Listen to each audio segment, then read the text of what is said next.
One of the first videos on this channel was about GunBot, a tool that you can use to find ammo in stock across the web. If you haven't seen that video yet, you can check it out by clicking the card that's on screen now, or by finding the link in the video description. Chances are quite a few of you watching this video have already bought a good bit of ammo from one of the retailers that are listed on GunBot and are now wondering what to do with this giant pile of bullets you've got stashed away in a cardboard box. Heat and humidity are your two biggest contributing factors to ammo getting screwed, and sometimes even household or even industrial chemicals can get introduced to the mix and really tear those cartridges up.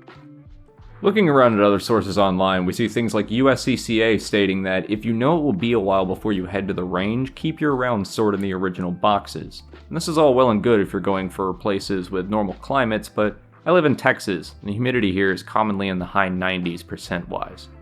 If you're going to be using this ammo in the next month or so, then it's fine to store it on the shelf in the cardboard box that it came in, but I'm going to assume you intend to hold on to this ammo for a while.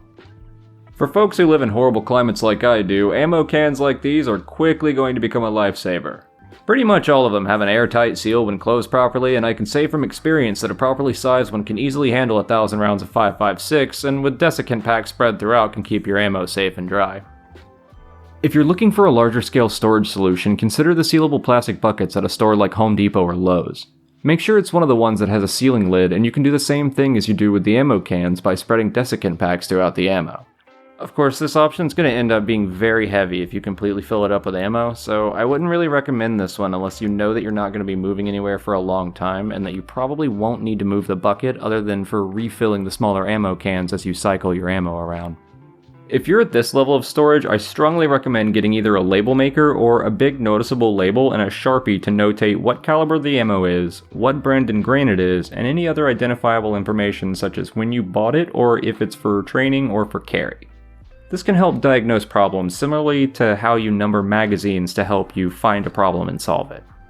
If you're getting into the habit of stocking this much ammo, it probably wouldn't be a bad idea to pick up a cheap small whiteboard on Amazon to track how much and what ammo you have. You can change the number when you buy more or when you expend ammo, and you can even go as far as to track how much you have currently loaded in your magazines against your total number of mags or your total amount of rounds. As far as storing them goes, I personally advise against storing ammo boxes in your gun safe if you have one. It takes up a metric shit ton of space and goes against the idea of temperature controlling them. I like to use the spare closet that I have in my office for storing mine, as it's a room that gets the effect of the AC and heater that we have in the house, but also is contained enough that I can put a small dehumidifier in there with it. It's very important that we keep these stored rounds cool and in as little humidity as we can expose them to. If you live in a state like Texas where the humidity is awful all the time, then consider sliding a dehumidifier into the closet that you store your rounds in. Check on it once a day and you're good.